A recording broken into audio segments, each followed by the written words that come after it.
come stop and take a trip down on my block. Where you see hidden potential, young minds sharper than pencil. And ain't afraid to speak their mind if they got something against you. We standing with you, we tackle issues like civic pride. Hate will cease to exist, let's put our differences aside. From my side to your side, from Dutchtown to South Side, from Penrose to North Side, from Benton Park to Old North, the West End, the West Side. We blessed when we step out, we stand down, rise up, stand together, wise up. This is StitchCast Studio, produced by St. Louis Story Stitchers in St. Louis, Missouri. Youth leaders talk about emotional intelligence and discuss different ways to control your emotions in this week's episode of StitchCast Studio. They say who that, but you already knew that. That be them story stitches, story stitches, story stitches, story stitches. What's up, everybody? Thank you so much for tuning into another episode of StitchCast Studio Podcast. We're so glad y'all made it to season 2 with us. Today, I have some very talented youth, very intuitive and knowledgeable youth. And today we're going to be talking about emotional intelligence, and your emotional health and how to kind of deal with some of the things that go on in our brains and, how we react to those things. So first off, how's everybody doing today? It's Thursday. How your week been? Yeah, let's just start it like that. How y'all doing? Me, I'm feeling great. This week has been very good for me, and I just woke up for a nap. So, I'm energized for this podcast and everything. But yeah. For sure. Who else? How y'all been? That's what's up. Been pretty good. Just relaxing stuff. Just working hard. School. Absolutely. Yeah, I've been all right. I just got my energy back and I've been ready to just get back out there and do my thing. All right, well, cool. I guess the first one, the question we'll kind of jump into is, what are some techniques that you use or that you do to keep yourself calm or to deal with stress? It's just positive or negative. I was going to say you could do both. Go ahead. Okay. So I'm saying so some people that drink to kind of calm themselves down. I'm not saying I drink because I'm not a drinker. And I feel like stuff like that is, kind of a crutch. You know what I'm saying? Turn into a crutch after a while. After you start to get used to the feeling, and then you get used to wanting to feel that feeling. It's a crutch, and it also can make the situation worse too, or make it worse over time. Because like you said, if you get used to the feeling, and let's just say alcohol in general, it takes you out of your normal self, and really any kind of substance takes you out, and it kind of distorts our emotions in a way. Sometimes it's good, sometimes it's bad, but it's definitely not something you want to lean on, to deal with stress and everything. So yeah, I get what you're saying. Anybody else got something? What are techniques or things you do to keep yourself calm or deal with stress? Well, the way I deal with stress is I go to the gym sometimes and work it out, and dance in the gym while I'm in there. Move around, take a walk sometimes. That's it pretty much. Absolutely. I can relate to that. Going to the gym, definitely I've used that plenty of times. So even if it's not going to the gym, like you said, taking a walk or something, or doing a little exercise in my room or something, definitely kind of helps channel some of that energy, that you're feeling when you're either like upset, sad, feeling depressed, feeling alone. Like, it just helps you to focus and to think and to kind of bring everything down to the surface so that you can really deal and, regulate your thoughts and emotions. So yeah, I definitely can relate and attest to that. Who else? Once I do get mad or something or stressed out, then I always would normally pray about it. And after praying, then I'm normally always calm. Or if not that, then I listen to music. Yeah, for sure. I definitely think that's a solution too. Because I feel like prayer in a way is another form of meditation, and it just kind of helps me to just relieve, myself of worries. And not have to feel like I'm dealing with like the weight alone or the burden or something, So yeah, these are all really good techniques. Anybody got something else that we haven't said yet? Writing it down, maybe.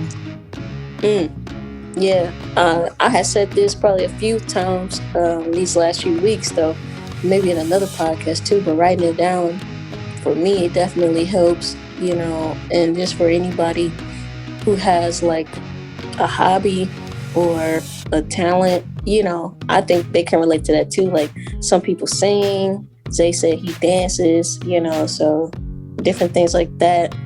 So yeah, I think that's really good.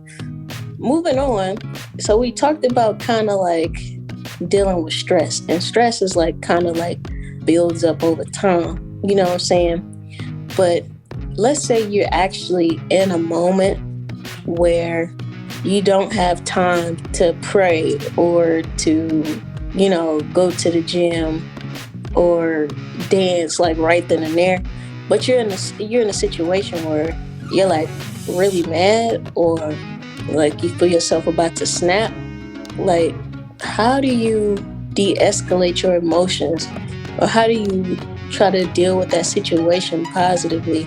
And even if y'all have like stories of where things didn't go so well, like what did you learn from like that experience or that process to where it helped you the next time deal with that emotion a little bit better? Well, first, like for me, I'll say one of the best things is to always just analyze the situation and try to remove yourself from the situation first and then analyze it. Like just think of what the outcome is if you do something negative or what the outcome is if you do something beneficial to you. Yeah, the self-reflection. I definitely agree with that. Who else? It's like Casey said, for me, I like to just, if it's like a person in front of me and I'm about to get angry with them or just like they're listening, I would just walk away from the situation, calm down, come back only if I have to, because if I don't have to, then I would just walk away and not worry about it anymore. But if I have to, I would just take a minute to cool down, and then I would come back and then just try to fix it. But if that doesn't work, then honestly, I just walk away and I just like don't worry about it anymore. Don't let it try to get to me. Yeah, so just basically like if it can't be worked out, what's the point of like wasting energy on it, Especially like if you're in one of those situations where it's like a debate or argument and like the other person like won't let you talk. It's like, yeah. At that point it's just like it's no use of me even trying to go back and forth. This is a waste of time, waste of energy. So yeah, I definitely agree with that. And I'm always for, giving the situation some time to breathe, so like I don't always have to react or, respond to something that happens like right away. Like I can give myself time to process and think, you know what I'm saying? And if people are like, well, how do you feel? Or like, why you not responding? I'm gonna let them know, like, because I'm thinking. Like let me think. Yeah. Let me take some time to process, what just happened, and then I'll get back to you in a few minutes if I feel like I'm calm enough to do so. So yeah, who else? Do y'all have anything like how do you handle a situation when you're like in the heat of a moment and like your emotions are high and you're like mad? Like, how do you deal with that? Just get calm. Just calm yourself. That's what I do.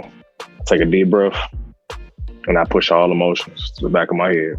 So when I get by myself, I can just release, meditate, like y'all said, reflect, and just get over it.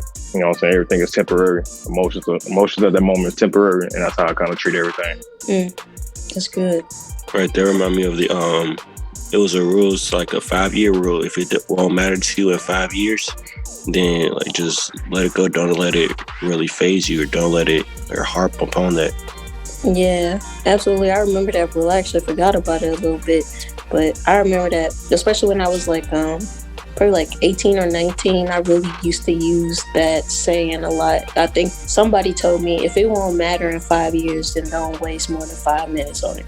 So I was like, okay, all right. Like, and that just really helped me to like use that energy to really focus on something else. Hey, that's good. What if it's one of those situations where you have to, manage the relationship to the point where, it's a person where you have to work with, but they don't understand you. You know what I'm saying? So it's something that you can't really walk away from. So what would you do then?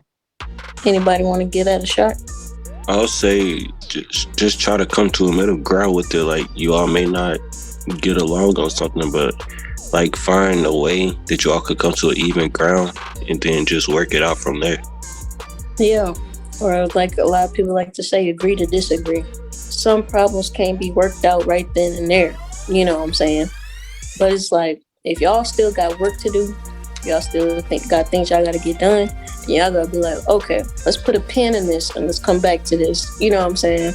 It's like, because we got other stuff we got to do, and just kind of try to move forward. Or sometimes things call for y'all to get other people, involved. Like if it's at work and it's a coworker, then maybe call like the manager or supervisor over there and ask what y'all should do. You know what I'm saying? And if that don't work, then y'all probably just need to let it go. You know what I'm saying? And like squash it, just be like, I can't keep wasting energy on it or else it's going to drive you crazy. That's my thoughts on it. So can somebody define, can y'all in your own way define emotionally unstable? Like, what does that look like? Or when you hear that, what do you think of? I think of lack of self-control of your emotions, or lack of knowledge of your emotions. Like, I feel like if you can't control your emotions, then you don't really know yourself. Like, you don't know what you're capable of emotionally. So that's when you gotta kind of like explore the reason on why you react to certain situations or certain moments with those emotions. If that makes sense. Definitely. Who else? That was good. Yeah, just like what he said, just unable to control your emotions and like how you react to different situations or different things that come up. Like you just don't address them properly in the way that you should. Okay. So let me ask a question. Do you all think that having, extracurricular activities like dance or, playing an instrument or, being able to speak out on podcasts or different things like that, do you all think those things helps you to understand your emotional, abilities? Like, does that help you to understand your character a little more? If so, why? Or if not, like why not? Well, for me, just like Crump, being really in tune with the music and, releasing like my emotions at that moment, on how I'm feeling in the beat. I don't know what emotion might come out in the middle of that moment. Like, even if I'm in a battle, feeling calm before the music starts, and then I might just get angry at my opponent, not just towards them, but just like how I'm feeling, or I might feel on some cocky stuff, or I might, I might get sad. I might start crying in the middle of my get off or something. I don't really know. Anything can come out at that moment.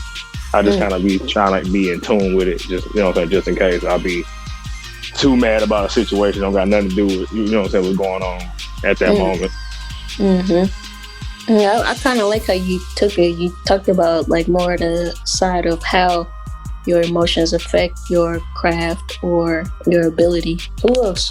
How your extracurricular activities affect your emotional or mental health? In a job situation, I don't know, say somebody is stressing you out or you've been stressed out before you got to work, sometimes it'll affect your work ethic, and sometimes it'll affect how you talk to people and how you approach people, how you approach your job. Like, I don't know, say you're making a sandwich and you either gonna make that sandwich sloppy or you're gonna make it neat, depending on how you feel. I like what you said there, and I'm gonna come back to that too, because it made me think of another question that I have. Hey, what's up, guys? It's that time again for our StitchCast Studio Arts Interlude. That's right, it's time to pick the city up. This week, we have a Story Stitchers original piece entitled We Cope. They soar like eagles. They sing like crows. And they hawk through our streets. As daylight sings, Darkness sings his bitter song.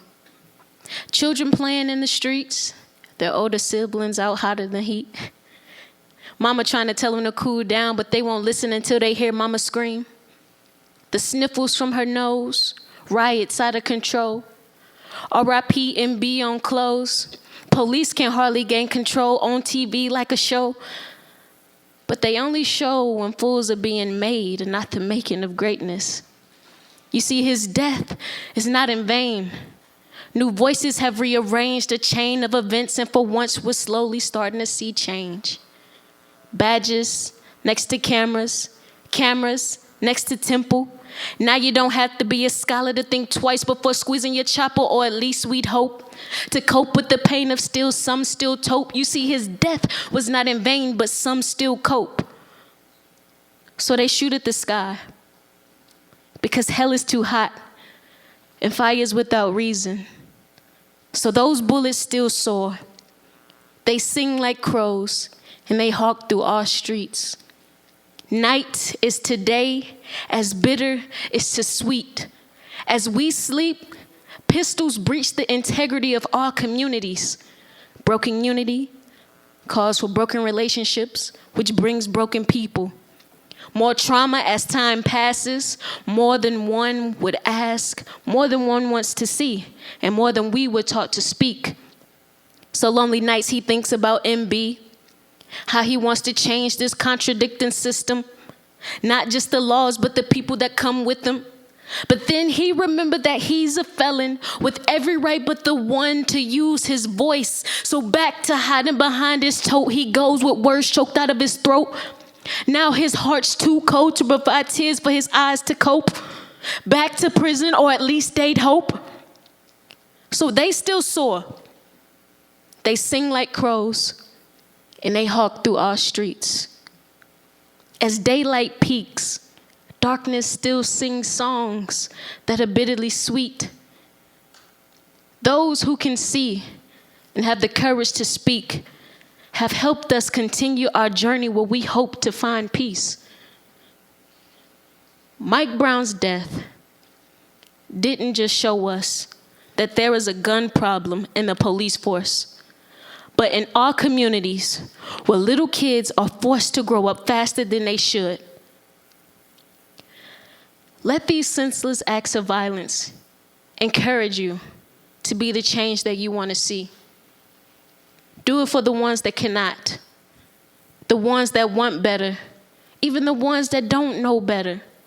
Because I would do it for all 4 of my friends who were shot and killed in 2018. And 3 of the 4 will never get to see 21. And here I am, 22, wishing they could see it. Wishing we didn't have to grow up so fast. Wishing we could have grew up outside of the system. But they still soar. They sing like crows, and they hawk through our streets. When night turns to day, I hope that every blind eye can see how high death sings and why mama screams. Thank you. Can you control your emotions if you bipolar or take medicine for it? So I'm not a doctor or a specialist in that area. And I don't know if anybody else has any knowledge on that. But from my understanding, if you're bipolar, the meds are supposed to, I guess, help you to control those emotions, if I'm not mistaken. But I'm not sure if it works all the time or, how, and I think it's like one of those too is different for everybody, how the bipolar or, even depression, I think it's just different for each person, like how it affects you. Some people have minor or acute diagnosis, but some people are more drastic and need more, I wouldn't say more attention, but they just need a little extra help maybe or something like that. Like maybe some people are good just going to like a therapy session, but maybe some people actually need, to get the medication that they need to help them overcome, and try to regulate their emotions. I haven't researched none of that, so I wouldn't even really know like what kind of triggers that or like how you get diagnosed with bipolar. And sometimes it's genetic, so it just kind of runs in people's families, like their mom or their dad could have had it, and it got passed down to them, so it could be different things. Sometimes it could be from trauma and just like different life situations that happen. Some people get diagnosed with it from when they're kids, So, like I said, it's just different for everybody. But yeah, I would agree too, to like, try to protect your energy, protect your peace, if you can, So yeah, and I think, KC, you were going to say something? Yeah, I was gonna say, I think like the medical doctors and stuff, like they say it comes from a chemical imbalance in the brain. And that's why they give the different medications and stuff with the different things like depression or bipolar, like different things like that. And then also with the last question that you asked, my thing was with basketball, it helps a lot with discipline too. Because like after you're continuously doing that for so long, then you're just training your body and disciplining yourself to just stay in that work habit. And that's like for some people it could be common and they would just get used to it. So like once they don't have it, then it like just feels weird. Yeah, I was just gonna say, so when you said that about basketball, it kind of made me think, and no shade to my mama, but it made me think about when I was in the 9th grade and I had gotten in trouble at school. And so my mom put me off the basketball team. And at one point, that was like kind of all I knew, like I didn't know that I was going to take music as serious as I did. So that kind of like messed me up a little bit. But then it just made me focus more of my energy into the music and into learning how to play the guitar and different things like that. So yeah, I definitely get what you're saying. I kind of want to circle back to what was said earlier about, how your emotions can affect your work ethic, and it can make you like really, perform poorly on the job or really with anything you do. So I wanted to know from you all, like, what was a time, that you had to really dig deep down and encourage yourself to continue to move forward or to continue to do good on the job, continue to, be all you could be. What was one of those times? If y'all don't mind sharing that. McDonald's 2016, man. That was one of them days where you had to really test yourself for patience, you know what I mean? Like, that's one of them years where I really learned what true patience was. Like, when you get to have somebody in your ear just, telling you do this, do that, do this, do that, and turn around and do that while you already doing something else. And then it was like, you want to be like, what, forget this job and walk away. But you got to do what you got to do. And it just teaches you discipline and patience and, stuff like that. So yeah, that was that's an example of my life that I had to do that. Absolutely. Who else? So long time ago, I used to work at McDonald's with Quincy. This is way before we was friends. We was having a lot of problems and stuff. I tried to make it better, but I ain't had that mindset. Then a couple days later, I was just breathing, then try to find a different way to be cool with him. Then that's what we did. Like a couple days later, we took a deep breath and started all the way over. Like you said, McDonald's was hard when people acting like they didn't know what to do at all. But yeah, it was just crazy. That's different. Hey, but I'm glad y'all worked it all out. Who else though? That's what's up. Look, you all, regulating your emotions. I'm sorry, I just wanted to say this to the audience real quick. Regulating your emotions saves friendships and it saves lives. All right, you go ahead. All right, this moment goes out. You hear me to all the adults out here. That moment where it's like that last pay period before rent is due, and your boss or everybody on the job is really, really getting on your nerves. And you looking at the door like, I could just walk out this mud, but my rent is due on the 1st. Exactly. And that is motivation right there to not get kicked out on the street. I agree. That do or die moment. I agree completely. You know, who else got one? I'm gonna share mine too before we move on to the next question. But who else? One of the things with me was cutting grass. It would be like 100 degrees outside. Sun just beaming on your head. You just know you got to end up finishing sooner or later. That's crazy. But kudos to you, because I couldn't do it. I would be out there passed out. Shoot. You know, I think we all had a few of those moments where we had to, you know, really dig deep. You know, for me, just like in general, when I have those tough moments or those really rough patches in my life, I just really try to keep the future in mind. You know, like tomorrow has to be better, you know? And I've always, since I can remember, I've always had that, you know, thought pattern or that hope for tomorrow. And I think that has kept me from a lot of serious depression, because I could have really been in the pits at some points, but I wasn't, just because I just held on to my hope, that dream inside of me, that, you know, that goal for tomorrow. I've always held it very high and at the forefront of my mind, you know, so just keeping that, like, through all my years of living, like I'm acting like I'm old, but through all my years of living, really, and since I've had to go through trials and tribulation, you know, since I can remember, I just always held on to that feeling, like I can't stop because tomorrow is better. So yeah, that's how I deal with that. For me, when I'm frustrated about a job or just angry, like, for me, it's like you said, look towards the future. I just think about why I'm doing this, the reward, the benefit that I'm about to have after this job.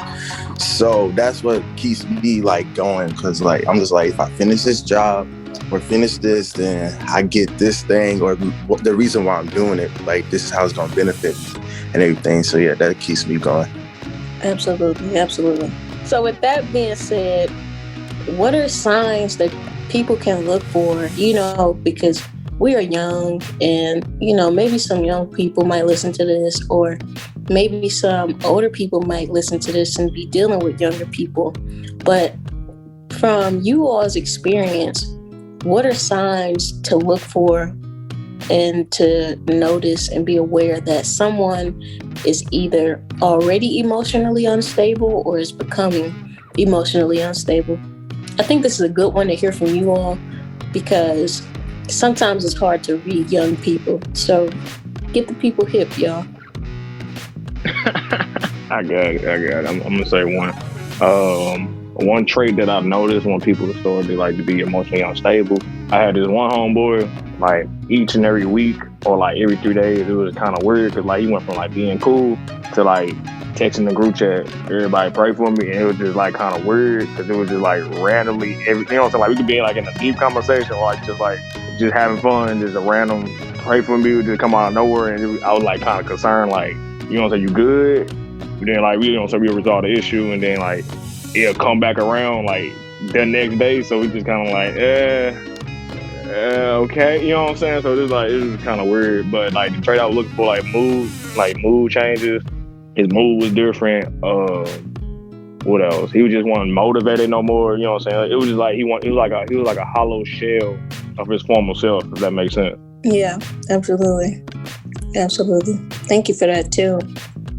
Yeah, and another thing to look out for is, like, a change of voice, like their tones, if it gets higher or lower, and just, like, anything like that, and, like, their hand movements. Like, you could be talking, and, like, if you know they don't usually talk with their hands, and then they just, like, their voice get higher, and then they start using their hands more often and everything, then that's another thing you should look out for. But yeah. I didn't even think about that. Who else? What's some signs that, you know, somebody's becoming or is emotionally unstable? Also, like, when people are just like you don't really see the motivation there anymore, just see energy, like they would just normally cut themselves off and probably just stay in their room or something, like something like that. Like, don't really associate or socialize with people as much. Absolutely. I would tell that to all my friends and family. Like, if you ever see me not motivated to do something that's going to push me forward or just always in my room, check on me. Like, you know what I'm saying? Like, because, man, it's just like, you know yourself. And I think it's okay for us to tell the ones around us that we love and that we care about what it looks like when we're not good, or to be vocal about when we're not good. So, yeah, I like that one. Okay. So my next question would be for you all. What are some ways that you all have kept your friendships healthy, or even your relationships with like family members and stuff? One way me and the bros, we keep our relationship healthy is being honest with each other. You know what I'm saying? Being straight, bluntly honest. Or like, you know what I'm saying? Like, we feel like you're wrong or in the wrong, we'll just check. Now, if you know what I'm saying? Everybody got that, you know what I'm saying? Everybody entitled to their own opinion. But, you know what I'm saying? At least we told you. I'd rather somebody tell me, I'd rather somebody tell me I'm in the wrong than be a yes man all the time. Exactly. Well, like, another thing is, like, just checking in on them, just, like, knowing how they feeling.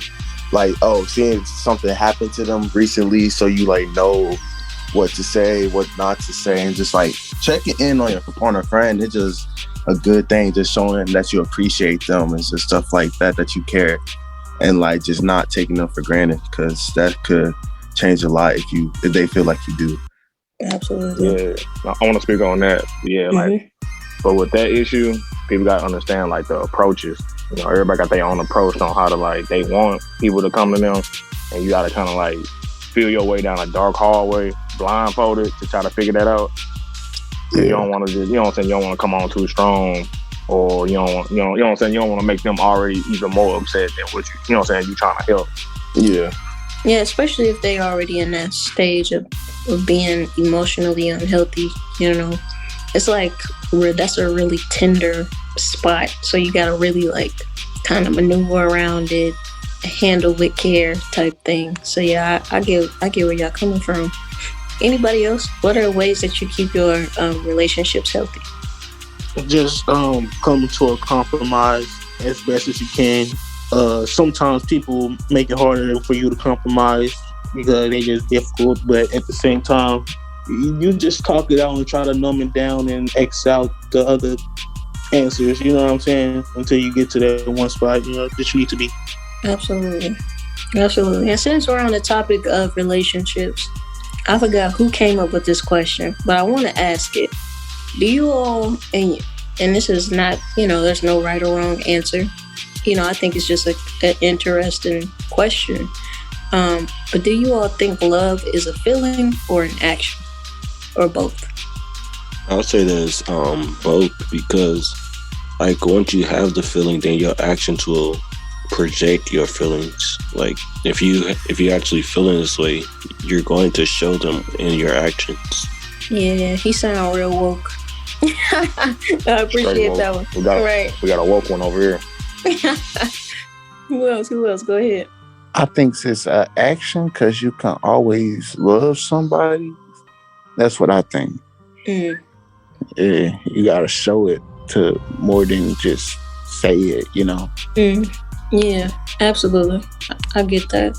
It's like that saying, how God said love your neighbors as you love yourself and everything. But, like, that doesn't necessarily mean, like, you love them, like, in it.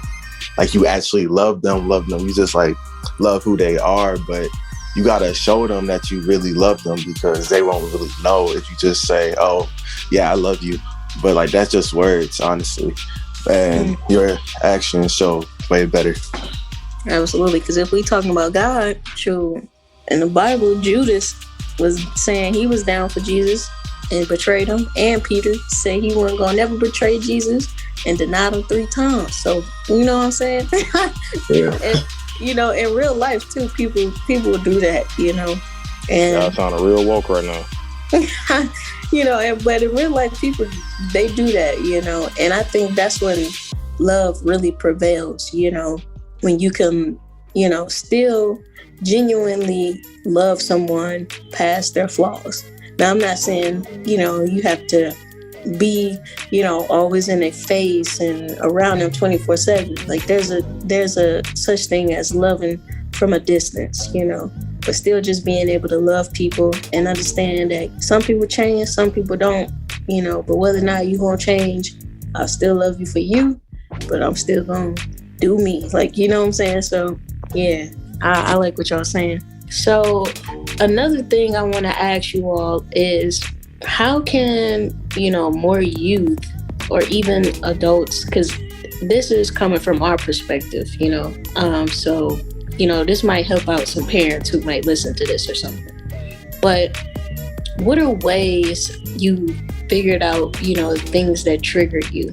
Or what are ways that you're still trying to figure out, your triggers? And how do you become more aware of those things so that you could be more patient with yourself or more aware of yourself? So this is what I did. I broke me down into like a chart on like pet peeves, what I like, what I dislike. And then I broke down like my reactions and emotions that I can remember, dealing or, that activate at that moment.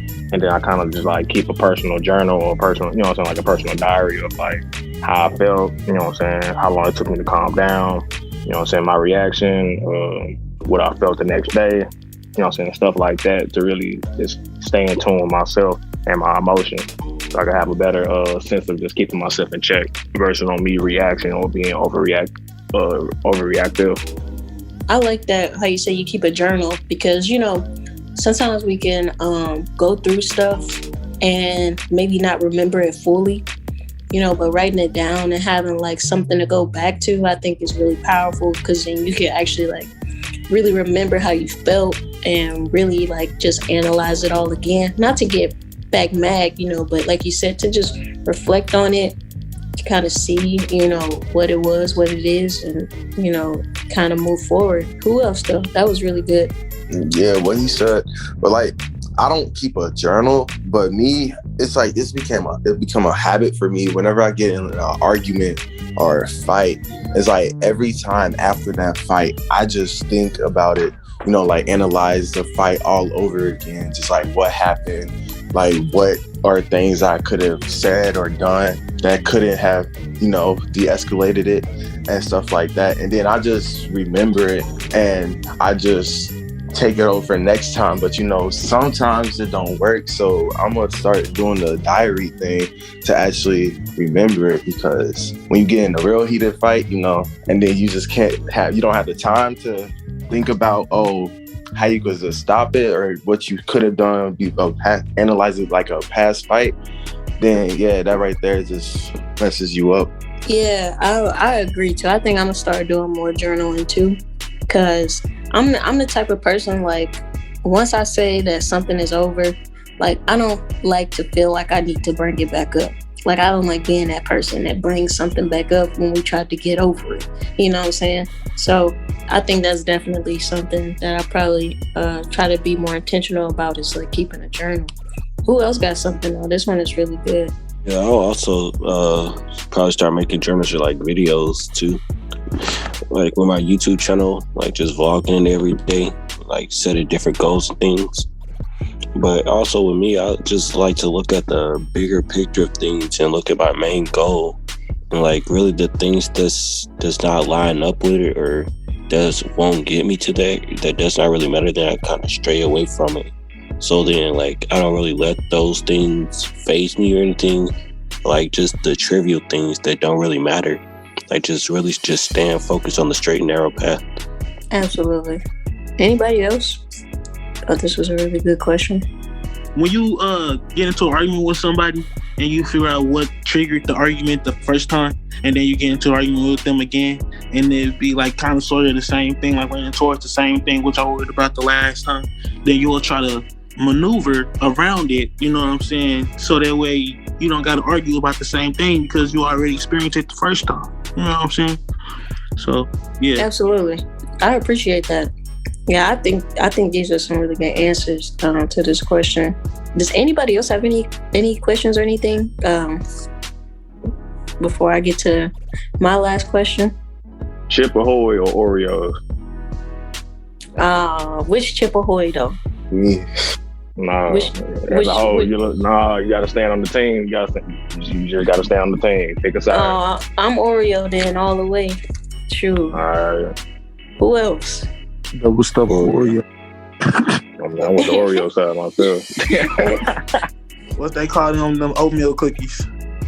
Oh, he biased. He ain't even running for anyone. No. I better not catch y'all in no store with the opposite brand. I'm on it. Get that out your court right now. I'm hollering. Hey, but to end it off though, my last question would be, okay, what is the saying, life is what you make it mean to you? And how have you used that, or adjusted that to your life situations? All right, and I'm gonna hop back in, slide back in for the last time. Man, this year I gotta give a shout out to Hannah Montana, That was like the first time I ever heard that phrase. That was like the first time I ever heard that phrase. You know what I'm saying? Just seeing how like her life as a pop star and being a teenage girl. But you know what I'm saying? My version of life, what you make it is just live. You know what I'm saying? Like life, life is too short. Why, all these ideas we be having, all these, all these moments you be having in your head where like, oh, I want to travel, I want to do this, I want to do that. Then, you had that other feeling in the back, like that what if it don't work? What if I fail? That the sense of just like knowing and unknowing, it kind of like suffocates you to the point you be kind of like going against yourself or going against your own ideas. But I just learned that and just like go. Just go with it. Experience. Like I said, just live. Let life be lived. Yeah, I agree with that. And like another thing is just like don't live life with regrets, because like regrets gonna get you anywhere. And just like everybody make mistakes, and you just have to know that you will make a mistake in life, but that doesn't define who you are. So you just take that mistake, see what you did, what happened, and then you just keep it with you as a lesson. And then you just go with life and don't let it, define who you are. Don't let it affect your life because it's not going to do you any good because it's not like you can go back and fix the situation. Yeah. Somebody asked me the other day, like what's some advice I would give them. And one of the things I said is forgive yourself often, And I think that kind of goes with the question that I asked, like, what is life is what you make it mean to you? And for me, it's kind of what it is as well. Kind of piggybacking off what Caleb said. You gotta do what you can with the cards that are dealt to you. I think it's a lot of things, that people grow up with or that they're born into. We didn't ask for, the hand that we was dealt. But it's like, I believe at a certain age, you have to kind of come out of that mindset of blaming others, and actually take control of your life and control of your destiny, and we're young and, some people may be older than us, but you're still young, if you're listening to this, I don't care how old you are, if you're alive, you're young, that's what I'm going to say. But anyway, what I'm trying to get to is that, we're all going to make mistakes. And we're all going to do things that we're not proud of, one day or the next. But you have to just forgive yourself. Like we've been saying, reflect, maybe write it down, keep a journal, reflect on those things. Don't beat yourself up about it and just keep pushing forward, and understand that tomorrow is just based on how you handle it. It's not based off of yesterday and your past. You could start over at any moment. It only takes like 3 seconds to change your life. So, I just kind of want to encourage somebody with that one. But who else? Who else got something for that? For me, it means to like that life is full of choices, and whatever choice that you make, you have to like make the right choices and take the right path to see to where you want to be. Come on, y'all woke. It sounded like y'all woke up before y'all alarm clock. Everybody had a good nap. Everybody had a good nap. What you was gonna say? Yeah, for me, it's just changing your environment, according to how you like it or according to you, how you feel, being around the people that you need to be around.